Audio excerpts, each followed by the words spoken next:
আসসালামু আলাইকুম রহমতুল্লাহ। বন্ধুগণ, আশা করি সকলে ভালো আছেন। আমি আরেকটি বার্তা দেওয়ার জন্য আবারও হাজির হলাম এই ভিডিওর মাধ্যমে। আপনাদেরকে গত 2-3টা ভিডিও দিয়েছি আমি, যে আফ্রিকার দেশ সুদানের অবস্থা খুবই খারাপ। আরো আরব আমিরাতের বাদশার ইন্ধনে, তার হুকুমে কিছু সন্ত্রাসী গোষ্ঠী দিয়ে সুদানের মুসলমান শিশু থেকে শুরু করে বৃদ্ধ পর্যন্ত তাদেরকে দিয়ে কবর খুঁড়াইতেছে, তাদেরকে শোয়াইতেছে, তাদের বুকে গুলি চালাইতেছে এবং সে গুলি করে হত্যা করে আহ, তাদেরকে মাটি চাপা দিয়ে রেখে দিতেছে। খুবই খারাপ অবস্থা সুদানের। এদিকে মায়ানমারেও যুদ্ধ চলছে, মুজাহিদ ভাইরা ওখানে যুদ্ধ করতেছে। আপনারা জানেন যে লক্ষ লক্ষ রোহিঙ্গা আমাদের বাংলাদেশে।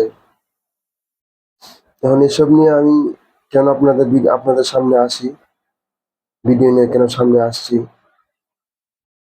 আসলে আমার মতো যুবক যারা, ওরা আসলে এসবের প্রতি কোনো খেয়ালই নেই। যারা পড়াশোনা করছে বা করতেছে না, তারা কিন্তু সবাই রাজনীতিতে ইনভলভ হয়ে যাচ্ছে। কিন্তু আমি একটা যুবক, আমি মুসলমান। আসলে এই সময়টা আমার কি করা উচিত, কি করতে হবে, এটা মাথা থেকে যুবকরা আসলে একদম বাদ দিয়ে দিচ্ছে। ওদের মাথার মধ্যে কোনো কিছু রাখতেছে না। তো তাদেরকে আমি স্মরণ করে দিতে চাই, যুবক আমরা মুসলমান, আর এই যুবক বয়সে সব করতে হবে। এই যুবক বয়সেই ইবাদত করতে হবে, এই যুবক বয়সেই হালাল রুজি উপার্জন করতে হবে, এই যুবক বয়সে বিয়ে করতে হবে, এই যুবক বয়সেই স্ত্রী হক, সন্তানের হক, ফ্যামিলির হক, বাপ মার হক, সব আমাদের এই যুবক বয়সে করতে হবে। তো এই বয়সে যদি আমি বর্তমান আমাদের বাংলাদেশের যে রাজনীতি বা বন্ধুদের যে আড্ডা আর নেশার যে একটা আবির্ভাব ছড়াচ্ছে, আসলে এক একজন এক এক দিকে মগ্ন হচ্ছে। কেউ রাজনীতির দিকে, কেউ আবার নেশা নিয়ে ব্যস্ত। এক একজন এক একটা যুবক এক এক দিকে চলে যাচ্ছে আল্লাহর পথ ছাড়া। তো আমার যুবক কলেজার যুবক ভাইদেরকে আমি উদ্দেশ্য করে আমার এই ভিডিওটা,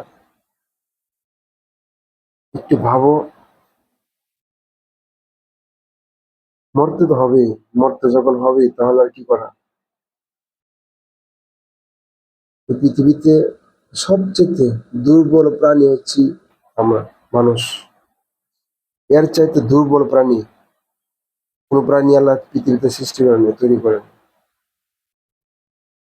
আমাদের দেহটা, শরীরটা এরকম এত দুর্বল যে আমাদেরকে যদি জায়গা মতো, শরীরের এমন এক জায়গা আছে, যদি কেউ একটা থাবড় দেয় জায়গা মতো পড়লে আমরা কিন্তু মারা যাই। আমরা এতটাই দুর্বল। এত দুর্বল যেহেতু আমরা, তাহলে কি আমাদের গন্তব্য, আমাদের ঠিকানা, আমাদের পথ, আমাদের যাত্রা, আমাদের কিন্তু ঠিকানা একটাই, কবর। কবরে যেতে হবে। মৃত্যু যেহেতু আমাদের অনিবার্য, আল্লাহ পৃথিবীতে যেহেতু পাঠাইছেন, আবার মৃত্যু দিচ্ছেন, মরতে যখন হবেই ভাই, তাহলে আর কি জান্নাতের জন্য যাইতে পারি, সেই পথে হাঁটি। আমাদের পথ তো হচ্ছে দুইটা, এক হচ্ছে জান্নাত, আরেক হচ্ছে কি জাহান্নাম। তো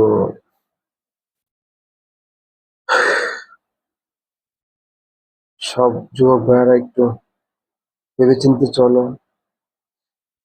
একটু ভেবেচিন্তে চলো, আল্লাহর পথে চলে আসো। এসে দেখো যে আমাদের দেশে যে একটা গণতন্ত্র কি, খেলাফত কি, কোরআন পড়ো, হাদিস শোনো, হাদিস পড়ো, তো আমার এই ভিডিও দেখে যে যাই কিছু বলুক, কথা একটাই, মরতে হবে। যে যতটুক আমল করব, যতটুক ভালো কাজ করব, ঠিক ততটুক ফলে আমি পাবো কবরে। আর কবর এমন এক ভয়ঙ্কর ঘাঁটি, যে এখানে যদি কেউ পার পায়, যদি ছুটতে পারে, তাহলে সে শান্তিতে ঘুমাবে। আর যদি প্রথম ঘাঁটি কবর, যদি কেউ ধরা খাওয়া যায় ভাই, আসলে কিয়ামত পর্যন্ত ধরা খেয়ে যেতে হবে, ছোটার কোনো সুযোগ নেই। তাহলে মরতে যখন হবে, তাহলে চলো ইমান আর আমল নিয়ে মরি। একটু সতর্ক হয়ে যাও। আসসালামু আলাইকুম রহমতুল্লাহ।